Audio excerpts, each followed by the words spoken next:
Isang mapagpalang araw muli sa ating lahat mga idol, at for today's video, ito na naman yung bagong recipe from Bangkok, Thailand. Ito yung crispy pork na tinatawag. Ito ang masarap pang ulam paminsan-minsan. Lalo pa at ganito talaga ka-crispy ang pagkakagawa. Kung hindi ako nagkakamali mga idol, ganito yung style ng bagnet na mabibili natin sa Ilocos. Shoutout nga pala kay MM at Renato de los Santos sa inyong mag-asawa sa walang sawang pagbili ng bagnet tuwing pumupunta ng Ilocos. Ang ganitong negosyo, kung makukuha mo ang pambihirang lasa, ay talagang makikilala ka rito. Tulad na lang ng Paris ni Diwata. Nakasalukuyang patok na patok ngayon sa masa at nagkakaroon pa ito ng isyo. At ngayon mga idol, panoorin nga natin ito kung paano nila ginagawa ang ganito ka-crisping pork liempo. Hindi man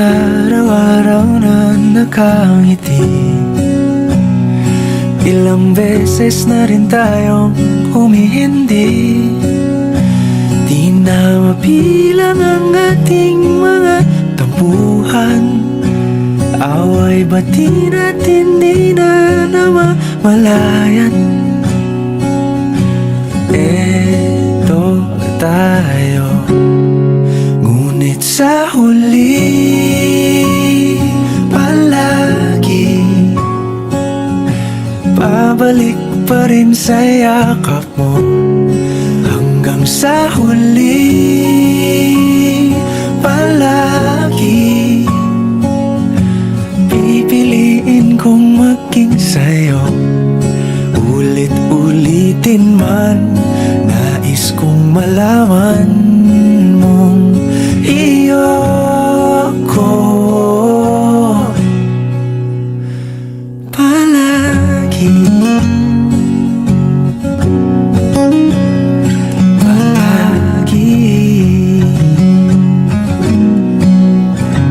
Kung balikan man ang hirap, luhat lahat, ikaw ang paborito kong desisyon. At pag napaligiran ang ingay at ang gulo, di ko pagpapalit ngiti mo sa mundo.